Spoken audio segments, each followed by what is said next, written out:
ఈ మధ్యకాలంలో మనం సాక్షిలో ప్రచురితం అవుతున్న కథనాలు, వాళ్ళ బ్యానర్ ఐటెంలు ఇవన్నీ చూస్తుంటే వెనకటి రోజుల్లో మనకి ప్రముఖ జానపద దర్శకులు విఠలాచారి గారి సినిమాల్లో ప్రదర్శింపబడిన గజకర్ణ, గోకర్ణ, టకుటమార విద్యలన్నీ కూడా ఆనాటి మాయలు, మరాఠీ విద్యలన్నింటినీ కూడా సాక్షి పత్రిక ద్వారా ప్రజలకు చేరువ చేసే ప్రయత్నం సాక్షి యాజమాన్యం ద్వారా జరుగుతూ ఉంది.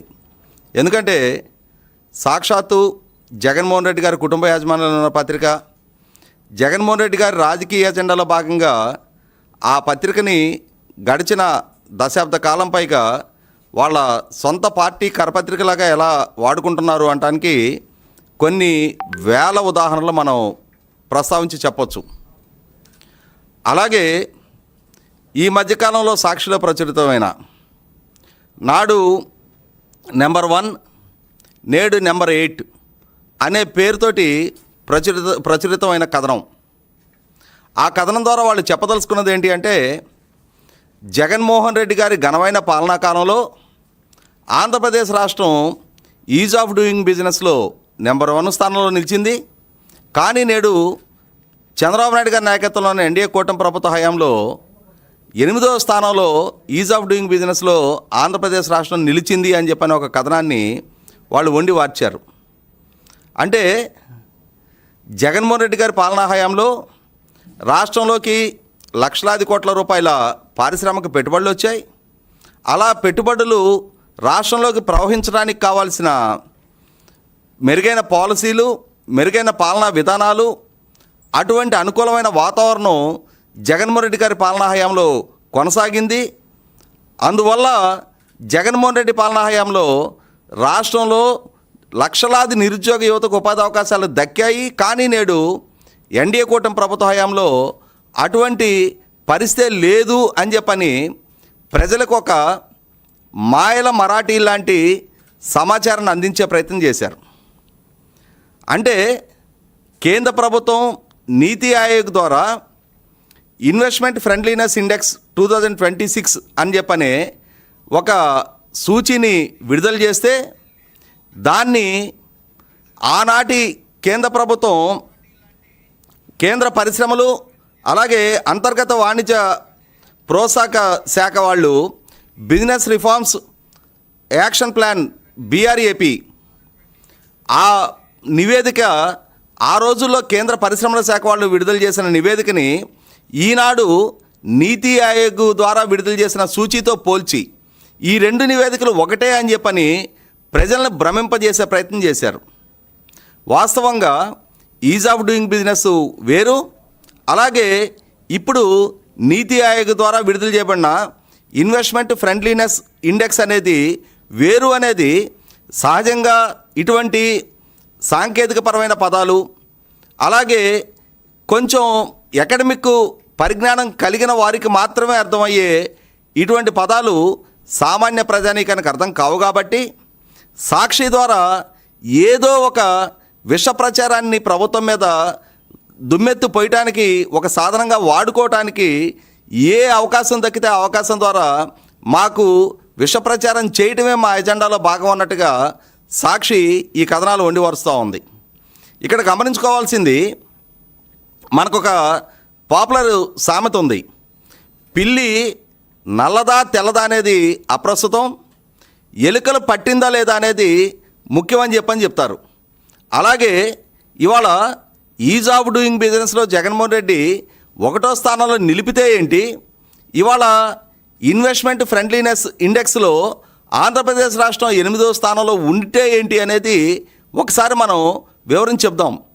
జగన్మోహన్ రెడ్డి పాలనా హయాంలో అతను ఈజ్ ఆఫ్ డూయింగ్ బిజినెస్ 1వ స్థానంలో నిలిపిన పర్యవసానం రాష్ట్రానికి అతని ద్వారా తెచ్చిన పెట్టుబడులెన్ని, అతని ద్వారా స్థాపించబడ్డ పరిశ్రమలెన్ని, అతని హయాంలో కల్పించబడ్డ ఉపాధి ఎంత అనేది ఏనాడు సాక్షి పత్రిక ద్వారా కానీ, వైసీపీ పార్టీ అఫీషియల్ ప్లాట్ఫామ్స్ మీద కానీ, అలాగే అధికారికంగా వైసీపీ ప్రభుత్వ హయాంలో కూడా ఏ సందర్భంలో ప్రస్తావించిన నేపథ్యం లేదు.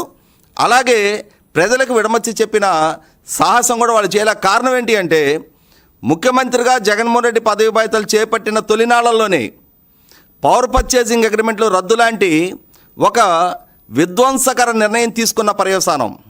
నాడు కేంద్ర ప్రభుత్వం పదే పదే జగన్మోహన్ రెడ్డి ప్రభుత్వాన్ని ఇటువంటి విధ్వంసకర నిర్ణయ పర్యవసానం దేశీయంగా అలాగే అంతర్జాతీయంగా ఉన్న పెట్టుబడిదారుల మీద ప్రభావం చూపుతుంది. ఒక ప్రభుత్వం తాను చేసుకున్న ఒప్పందాలని తానే మళ్ళీ తిరిగి రద్దు చేసిన పక్షంలో పెట్టుబడిదారుల్లో పారిశ్రామికవేత్తల్లో అపనమ్మకం కలిగించినట్టు అవుద్ది. రాష్ట్ర బ్రాండింగు దేశ బ్రాండింగ్ కూడా దెబ్బతింటానికి కారకం అవుతుంది అని చెప్పని ఎన్నిసార్లు హెచ్చరించే ప్రయత్నం చేసినా అటువంటి హెచ్చరికల్ని పెడచెవిని పెట్టిన జగన్మోహన్ రెడ్డి ప్రభుత్వం పవర్ పర్చేసింగ్ అగ్రిమెంట్ల రద్దుతో పాటుగా ఆనాడు విజయవంతంగా నడుస్తున్న ఇన్ఫ్రాస్ట్రక్చర్ ప్రాజెక్టుల టెండర్లన్నిటినీ రద్దు చేసిన పర్యవసానం రాష్ట్ర బ్రాండింగ్ దెబ్బతింది. అదే క్రమంలో పొల్యూషన్ కంట్రోల్ బోర్డు ద్వారా విజయవంతంగా నడుస్తున్న పరిశ్రమలను ముయించి వేయడానికి రాజకీయ పరంగా కక్షపూరితమైన చర్యల్లో భాగంగా ఆనాడు భారీ పరిశ్రమల మీద అతను కక్ష కట్టి అతను ఆ పరిశ్రమల్ని మూసివేయించే నేపథ్యం, అలాగే అమరావతి రాజధాని స్టార్టప్ ఏరియాకి సింగపూర్ కన్సార్షియంతో జరిగిన ఒప్పందాలను రద్దు చేయటం, ఏషియన్ పేపర్ పల్ప్ యూనిట్ని తరిమివేయటం, ఇట్లా పదుల సంఖ్యలో జగన్మోహన్ రెడ్డి ప్రభుత్వ హయాంలో రాష్ట్రం నుంచి తరిమివేయబడ్డ సంస్థల లిస్టు మనం చెప్పొచ్చు. అదే సందర్భంలో 2014-19 మధ్యకాలంలో చంద్రబాబు నాయుడు గారి ప్రభుత్వ హయాంలో ఆ టెన్యూర్లోనే ఎన్ని లక్షల కోట్ల రూపాయల సంస్థలు ఎన్ని వేల సంస్థల గ్రౌండింగ్ అయ్యాయి అని చెప్పని అది మీరు నేను చెప్పడంలా జగన్మోహన్ రెడ్డి పాలనా హయాంలో నాడు భారీ పరిశ్రమల శాఖ మంత్రిగా కొనసాగిన మేకపాటి గౌతమ్ రెడ్డి గారే కౌన్సిల్లో తమ పార్టీకే సంబంధించిన కౌన్సిల్ సభ్యులు లేవనెత్తిన ప్రశ్నకి సమాధానం చెప్తూనే వారిచ్చిన సమాధానం ఒక్కసారి ప్రజలకు కూడా విడమర్చి చెప్పే ప్రయత్నం చేద్దాం. క్వశ్చన్ నెంబర్ 11069 స్టార్డ్ క్వశ్చన్కి సమాధానంగా ఆ క్వశ్చన్ సంధించింది కూడా గోవిందరెడ్డి గారు, గోపాల్ రెడ్డి గారు, జంగా కృష్ణమూర్తి గారు, నాటి వైసీపీ కౌన్సిల్ సభ్యులు.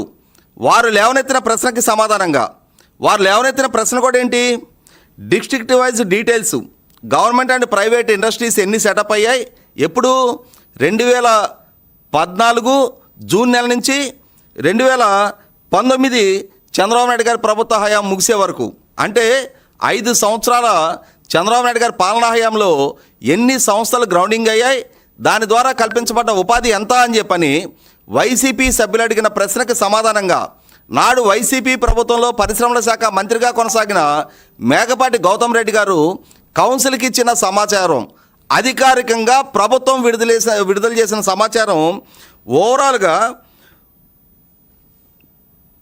39,213 ఎంఎస్ఎంఈ యూనిట్లు ఆ 5 సంవత్సరాల టెన్యూర్లో గ్రౌండింగ్ అయ్యాయి. అలాగే లార్జ్ అండ్ మీడియం ఇండస్ట్రీస్ వచ్చేటప్పటికి 237 సంస్థలు గ్రౌండింగ్ అయినాయి. ఓవరాల్గా 39,450 సంస్థలు ఆ 5 సంవత్సరాల టెన్యూర్లో గ్రౌండింగ్ అవడం జరిగింది. ఇదే సందర్భంలో ఈ సంస్థల గ్రౌండింగ్ అవడం ద్వారా ఓవరాల్గా 4,19,549 కోట్ల రూపాయలు ఎంఎస్ఎంఈ రంగంలో, అలాగే 93,802 కోట్ల రూపాయలు లార్జ్ అండ్ మీడియం సెక్టార్లో ఆనాడు పెట్టుబడులు రావడం జరిగింది. ఓవరాల్గా 5,13,351 కోట్ల రూపాయలు 2014-19 మధ్యకాలంలో చంద్రబాబు నాయుడు గారి ప్రభుత్వ హయాంలో ఆ 5 సంవత్సరాల టెన్యూర్లో ఆంధ్రప్రదేశ్ రాష్ట్రంలో గ్రౌండింగ్ అయిన పెట్టుబడులు, వీటి ద్వారా కల్పించబడ్డ ఉపాధి ఆ ఒక్క టెన్యూర్లోనే ఓవరాల్గా 5 లక్షల మందికి పైగా ఉపాధి కల్పన జరిగింది అని చెప్పని నాటి పరిశ్రమల శాఖ మంత్రి మేకపాటి గౌతమ్ రెడ్డి గారు నాడు కౌన్సిల్ వేదికగా తెలియజెప్పిన సమాచారం. మరి ఇటువంటి అధికారిక సమాచారం ప్రభుత్వం దగ్గర ఉంచుకొని కూడా మరి జగన్మోహన్ రెడ్డి గారు ఏ సందర్భంలో కూడా చంద్రబాబు నాయుడు గారి ప్రభుత్వ హయాంలో లక్షలాది ఉపాధి కల్పన జరిగింది అని చెప్పని అడ్మిట్ కాలేదు. అలాగే ఈనాడు జగన్మోహన్ రెడ్డి గారికి సంబంధించిన సాక్షి పత్రికలో కానీ, అలాగే వాళ్ళ పార్టీ అధికారిక ప్లాట్ఫామ్స్ మీద కానీ ఈరోజు మేము ఇంత బాహాటంగా ఇంత అధికారికంగా విడుదల చేస్తున్న గణాంకాలకి అనుగుణంగానే వాళ్ళ పార్టీ పాలనా హయాంలో జగన్మోహన్ రెడ్డి గారు పాలకుడిగా కొనసాగిన 5 సంవత్సరాల టెన్యూర్లో 2019-24 మధ్యకాలంలో ఎన్ని లక్షల కోట్ల రూపాయలు పెట్టుబడులు గ్రౌండింగ్ చేయించగలిగారు, అలాగే ఎన్ని లక్షల మందికి ఉపాధి కల్పన చేయగలిగారు అని చెప్పని చెప్పగలిగే ధైర్యం సత్తా జగన్మోహన్ రెడ్డి గారికి ఉందా? ఆయన పదే పదే మైకి దొరికిన ప్రతి సందర్భంలో కూడా ఆయన చెప్పేవి రెండు చెప్తారు. ఒకటి గ్రామ వార్డు సచివాలయ ఉద్యోగాలు, అలాగే నెలకు 5,000 రూపాయల జీతాలు ఇవ్వబడిన వార్డు, అలాగే గ్రామ వాలంటీర్ల గురించి. ఇంతకంటే భిన్నంగా మేము ఈ ప్రైవేట్ రంగంలో తెచ్చిన పెట్టుబడులు ఇవి, నెలకొల్పబడ్డ సంస్థలు ఇవి, వీటి ద్వారా కల్పించబడ్డ ఉపాధి ఇది, వీటి ద్వారా సృష్టించబడ్డ సంపద ఇది, వీటి ద్వారా ప్రభుత్వానికి వనగూరిన ట్యాక్స్ రెవెన్యూస్ ఇవి అని చెప్పని ఏ రోజు జగన్మోహన్ రెడ్డి గారి పాలనా హయాంలో వాళ్ళ ద్వారా జరిగిన ఘనతని విజయాలని చెప్పుకునే సాహసం చేయలేరు. కారణం ఏంటి అంటే ఆనాడు పెట్టుబడులు రాకపోగా రాష్ట్రంలో ప్రతిపాదించబడ్డ వందలాది సంస్థలని రాష్ట్రం నుంచి తరిమివేసి రాష్ట్రానికి తీవ్ర అన్యాయం చేసిన చరిత్ర వాళ్ళది. అటువంటి నేపథ్యం కలిగిన జగన్మోహన్ రెడ్డి ఈరోజు ఈ 25 నెలల ఎన్డీఏ కూటమి పాలనా హయాంలో ఇప్పటి వరకు 2025 నవంబర్ 14-15 తారీఖుల్లో విశాఖపట్నంలో జరిగిన పెట్టుబడిదారుల సదస్సుతో సహా వివిధ రాష్ట్రాలు, వివిధ దేశాలు, అలాగే ప్రపంచంలో ఉన్న వివిధ ప్రాంతాల్లో పర్యటించి చంద్రబాబు నాయుడు గారు, అలాగే IT and HRD minister Lokesh గారు, అలాగే ఇండస్ట్రీ మినిస్టర్ భరత్ గారి ద్వారా ఆంధ్రప్రదేశ్ రాష్ట్రంలోకి ఛానలైజ్ అయిన దేశంలోనే అత్యధికంగా 29 రాష్ట్రాల మధ్య జరుగుతున్న ఒక ఆరోగ్యకర పోటీలో ఇప్పటి వరకు దేశంలోకి వచ్చిన పెట్టుబడి ప్రతిపాదనలో 25.3%, అంటే సుమారుగా 23 లక్షల కోట్ల రూపాయలకు పైగా పెట్టుబడి ప్రతిపాదనలు ఆంధ్రప్రదేశ్ రాష్ట్రం దక్కించుకోగలిగింది అని అంటేనే ఇన్వెస్ట్మెంట్ ఫ్రెండ్లీ ఇండెక్స్ ఆంధ్రప్రదేశ్ రాష్ట్రం ఎంత వేగంగా పెట్టుబడి ప్రతిపాదనలు ఆకట్టుకోగలుగుతుంది అనేది ఇవాళ దేశం కళ్ళ ముందు కనిపిస్తూ ఉన్న వాస్తవ దృశ్యం. ఇవాళ ఇరుగు పొరుగునున్న తమిళనాడు, కర్ణాటక, తెలంగాణ లాంటి రాష్ట్రాల్లో ఆంధ్రప్రదేశ్ రాష్ట్రం సాధిస్తున్న ఈ పెట్టుబడులను చూపి అక్కడ ప్రతిపక్షాలు, అక్కడ ప్రభుత్వాలను విమర్శ చేస్తూ ఉన్నాయి. ఒక రకంగా మాట్లాడుకుంటే owners pride and neighbours envy అని చెప్పనే ఒకనాటి కమర్షియల్ యాడ్లాగా ఈరోజు మిగిలిన రాష్ట్రాలు, అక్కడున్న రాజకీయ పక్షాలు, అక్కడున్న ప్రభుత్వాలకు కూడా అసూయ కలిగించే స్థాయిలో ఆంధ్రప్రదేశ్ రాష్ట్రం, అలాగే ముఖ్యంగా చంద్రబాబు నాయుడు గారు, పవన్ కళ్యాణ్ గారు, నారా లోకేష్ గారి నేతృత్వంలో లక్షలాది కోట్ల రూపాయల పెట్టుబడి ప్రతిపాదనలు రాష్ట్రంలోకి రప్పించగలుగుతూ ఉన్నారు. అలాగే ఇప్పటి వరకు జరిగిన 19 ఎస్ఐబిపి సమావేశాల్లో సుమారుగా 12,70,000 కోట్ల రూపాయల పెట్టుబడి ప్రతిపాదనలు స్టేట్ ఇన్వెస్ట్మెంట్ ప్రమోషన్ బోర్డు ద్వారా క్లియర్ చేయడం కూడా జరిగింది. వీటికి అనుగుణంగా ఎస్ఐబిపి ద్వారా ఆమోదం చెందిన ప్రతి పెట్టుబడి ప్రతిపాదనని కూడా వెనువెంటనే క్యాబినెట్ ద్వారా కూడా ఆమోదింపజేస్తూ ఉన్నారు. ప్రభుత్వ పరంగా సంస్థలకు కావాల్సిన భూ కేటాయింపులు, నీటి కేటాయింపులు, ఎలక్ట్రిసిటీ కేటాయింపు, రోడ్డు కనెక్టివిటీ, రైలు కనెక్టివిటీ లాంటి ప్రతి ఫెసిలిటేషన్ ప్రభుత్వ పరంగా చాలా వేగంగా అందిస్తూ ఉన్నారు. దానివల్ల ఇవాళ చూస్తూ ఉన్నాం మనం ఆంధ్రప్రదేశ్ రాష్ట్రం ఈజ్ ఆఫ్ డూయింగ్ బిజినెస్ అనే దాన్ని ఎప్పుడో దాటి ఇవాళ స్పీడ్ ఆఫ్ డూయింగ్ బిజినెస్లో దేశానికి ఒక ట్రెండ్ సెంటర్గా నిలుస్తుంది. అలా నిలవటం వల్ల ఇన్ని లక్షల కోట్ల రూపాయల పారిశ్రామిక పెట్టుబడులు రప్పించగలుగుతూ ఉంది, గ్రౌండింగ్ చేయించగలుగుతూ ఉంది, చాలా వేగంగా నిర్ణయాలు తీసుకోగలుగుతూ ఉంది. అదే సందర్భంలో ప్రభుత్వ పరంగా మెరుగైన పాలసీస్ అడాప్ట్ చేసుకుంటూ ఉన్నారు, సమర్థవంతంగా పాలన చేస్తూ ఉన్నారు. అటువంటి పాలకుడిగా ఇవాళ చంద్రబాబు నాయుడు గారి ప్రభుత్వం రాష్ట్ర యువతకు ఒక నమ్మకం కలిగిస్తూ ఉంటే ఎన్నికలకు ముందు ఎన్డీఏ కూటమి మేనిఫెస్టోలో పొందుపరిచిన 20 లక్షల ఉద్యోగ కల్పన చేస్తామని చెప్పిన వాగ్దానాన్ని నిలుపుకునే దిశగా ఇప్పటికే సుమారుగా 16 లక్షల మంది ఉపాధి కల్పన సుస్థిరం చేసిన నేపథ్యంలో ఇంకా రాబోయే 3 సంవత్సరాల కాలంలో మరిన్ని పెట్టుబడులు రప్పించడానికి ఆస్కారం ఉంటుంది. ఇక్కడ గమనించుకోవాల్సింది, ఈ మధ్యకాలంలో మా IT and HRD minister Lokesh గారు రష్యాలో పర్యటించి వచ్చారు, దక్షిణ కొరియాలో పర్యటించి వచ్చారు. అలాగే ముఖ్యమంత్రి చంద్రబాబు నాయుడు గారు స్వయంగా సింగపూర్లో పర్యటించి వచ్చారు. మా మున్సిపల్ అడ్మినిస్ట్రేషన్ మినిస్టర్ నారాయణ గారు మలేషియా లాంటి దేశాల్లో పర్యటించి వచ్చారు. ఇటువంటి పర్యటనల వల్ల అక్కడ జరుగుతున్న చర్చల ఫలాలన్నీ కూడా రేపు రాబోయే నవంబర్ 12-13 తారీఖుల్లో విశాఖపట్నంలో మరొకసారి జరగబోయే పెట్టుబడిదారుల సదస్సుల్లో మరింత వేగంగా, మరింత సత్ఫలితాలు ఇచ్చే విధమైన పెట్టుబడి ఒప్పందాలు ఖరారవుతాయి. ఆ ఒప్పందాలు ఖరారైన వాటిని కూడా వీలైనంత వరకు రాష్ట్రానికి ఛానలైజ్ చేయించే విధంగా, సహజంగా ఏ రాష్ట్రంలో జరిగిన పెట్టుబడిదారుల సదస్సులోనైనా అక్కడ జరిగే ఒప్పందాల్లో కనీసం 20-25% కనుక వాటిని రాష్ట్రంలో గ్రౌండింగ్ చేయించుకునే విధంగా కన్వర్షన్ రేట్ అంటారు. అటువంటి కన్వర్షన్ రేట్ కనుక సాధించగలిగితే చాలా గొప్ప విజయంగా భావిస్తారు. కానీ ఇవాళ ఆంధ్రప్రదేశ్ రాష్ట్రం ఇప్పటికి వచ్చిన 23 లక్షల కోట్ల రూపాయల పెట్టుబడి ప్రతిపాదనలో ఇప్పటికే ఎస్ఐపిపి ద్వారా 12,70,000 కోట్ల రూపాయలు క్లియర్ చేయగలిగింది అని అంటే ఆంధ్రప్రదేశ్ రాష్ట్రంలోకి వచ్చిన పెట్టుబడి ప్రతిపాదనలో ఇప్పటికే 50% పైగా ఆంధ్రప్రదేశ్ రాష్ట్రం తన కన్వర్షన్ సాధించగలిగి ఉంది. అలాగే మిగిలిన 50% వైపు కూడా ఛానలైజ్ చేస్తూ ఉన్నారు, వాళ్ళతో మాట్లాడుతూ ఉన్నారు. వీలైనంత వేగంగా ఆ సంస్థను కూడా గ్రౌండింగ్ చేయించే ప్రక్రియ కొనసాగుతూ ఉంది. వాస్తవ దృశ్యం ఇదైతే సాక్షి పత్రికలో 2 సూచనలు కలిపి, ఒకటి ఈజ్ ఆఫ్ డూయింగ్ బిజినెస్, అది కేంద్ర పరిశ్రమల శాఖ విడుదల చేసేది. రెండోది ఇప్పుడు విడుదల చేసింది నీతి ఆయోగ్. ఈ నీతి ఆయోగ్ విడుదల చేసిన ఈ సూచీలో కూడా ఇక్కడ గమనించుకోవాల్సింది ఏంటంటే రాష్ట్రాలని 1, 2, 3 అనే ర్యాంకింగ్ల వారీగా కాకుండా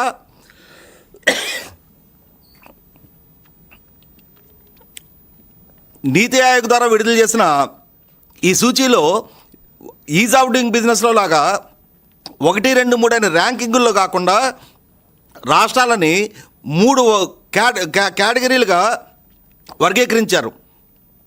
అచీవర్సు, అలాగే ఫాస్ట్ మూవర్సు,